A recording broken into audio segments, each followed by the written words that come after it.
Meet Greg. Greg has a business card that says Financial Advisor. Greg has a firm handshake, a khaki blazer, and a framed certificate on his wall that took him about 3 weeks to earn. Greg drives a BMW 5 Series. Greg is very confident. Greg uses words like holistic wealth strategy and risk-adjusted alpha generation in sentences that mean almost nothing. And Greg is about to recommend you a mutual fund that happens to pay him a commission every time he sells it. Greg is not your friend. Greg is a salesman. And the financial advice industry has spent 50 years making sure you can't tell the difference. Because here is a sentence that should stop you cold. In the United States, most financial advisors are not legally required to act in your best interest. That's not a conspiracy theory. That's not Reddit rage bait. That is the actual regulatory framework governing the people millions of Americans trust with their entire life savings.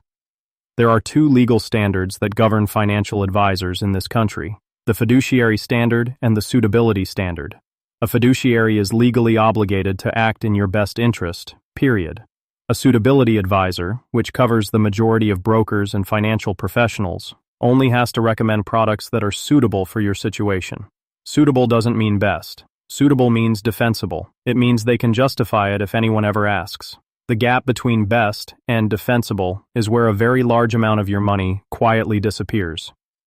And here's the part that makes it genuinely insane. Most financial advisors call themselves financial advisors regardless of which standard they operate under. The title is essentially unregulated. There is no universal licensing requirement. There is no consistent definition. Your neighbor who just got their Series 65 license last month and your veteran CFP with 30 years of experience can both print the exact same title on their business card. And most people have no idea. So let's talk about the money. Because the mechanics of how financial advisors get paid is one of the most important things you are never told up front. The most common compensation model is the Assets Under Management Fee, or AUM. The advisor charges you a percentage of your portfolio, typically 1% per year, to manage your money. 1% sounds small. 1% sounds like nothing. 1% is, in fact, the number the financial advice industry has spent decades trying to make sound like nothing, because if you understood what 1% does to your compounding returns over 30 years, you would feel genuinely sick. Here is the math. You have $5,000 invested. It grows at 7% annually. After 30 years with no advisor fee, you end up with approximately $3.8 million. After 30 years with a 1% annual advisory fee, your effective return drops to 6%. You end up with approximately $2.9 million. The fee cost you $900,000. Not 1%, not $5,000. $900,000. Quietly, automatically, every year, without a single dramatic moment where you could have said no. Warren Buffett has been making this point for decades. In his 2016 shareholder letter, he calculated that the investment manager industry had consumed roughly $100 billion in fees from U.S. investors over the prior decade, while delivering returns that, on average, trailed a simple S&P 500 index fund.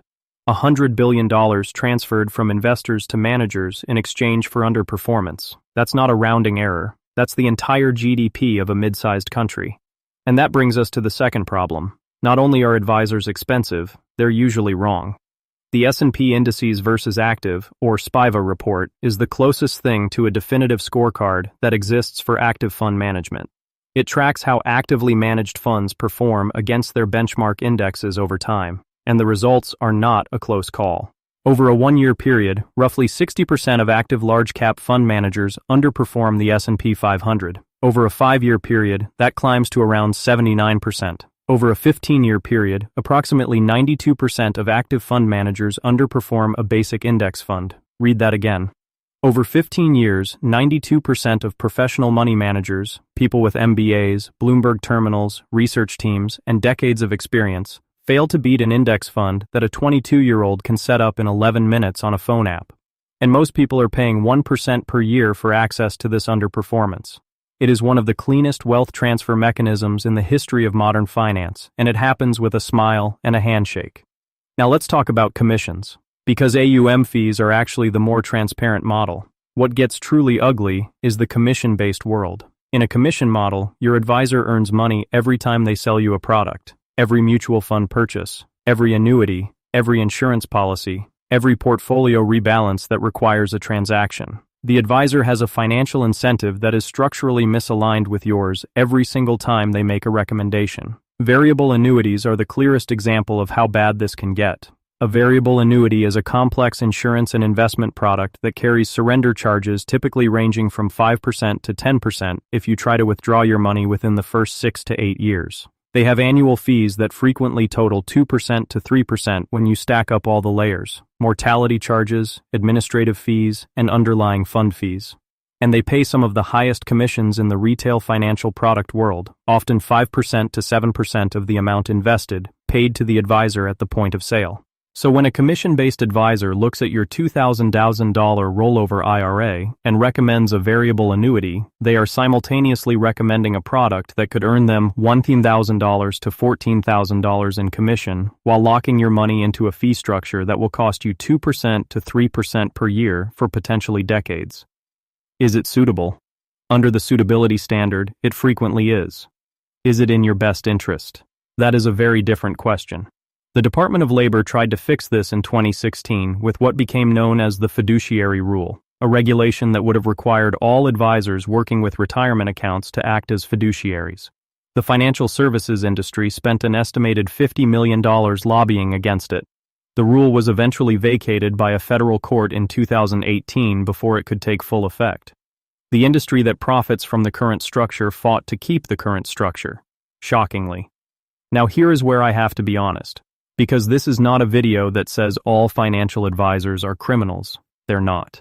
There are genuine fiduciaries, fee-only advisors who charge a flat rate or hourly fee and have no incentive to sell you anything, who provide real value.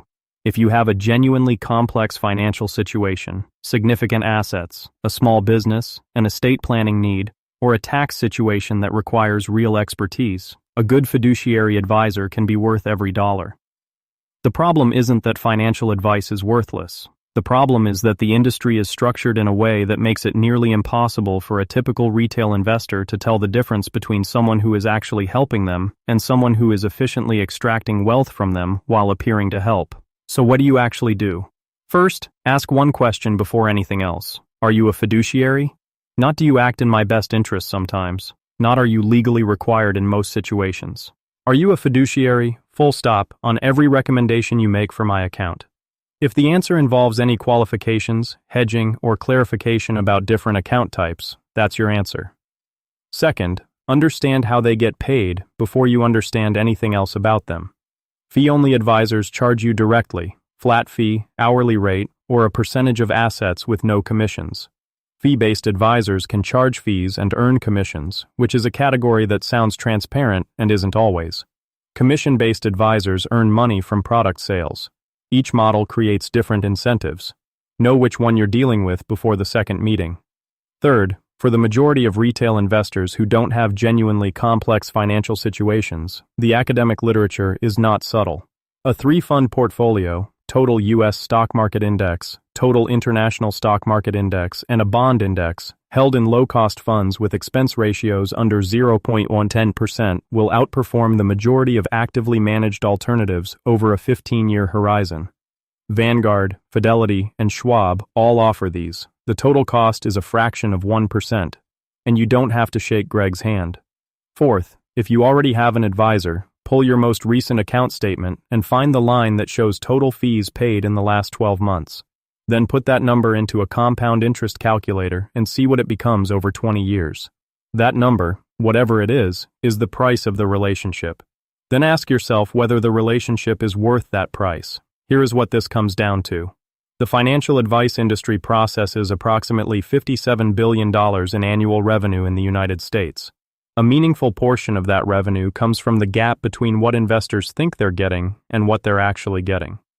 Not because advisors are evil, but because the system was designed with enough complexity and opacity that the average person can't easily evaluate the product they're buying. And in a business where the cost of a bad decision compounds quietly for decades, opacity is extremely profitable. The most dangerous thing about this isn't the bad advisors. It's that the good ones and the bad ones look almost identical from the outside. same office, same blazer, same confident handshake, same certificate on the wall, and while you're figuring out which one you have, the meter is running. So I want to know where you land. Do you think the financial advice industry is fundamentally broken and most people would be better off in index funds with no advisor at all? Do you think a good fiduciary advisor is worth the cost if you can find one? Or do you think the whole thing is so confusing and opaque that most people have no realistic way to make an informed decision either way? Drop your take in the comments because there is a Greg in almost every family, and it is about time we started talking about him.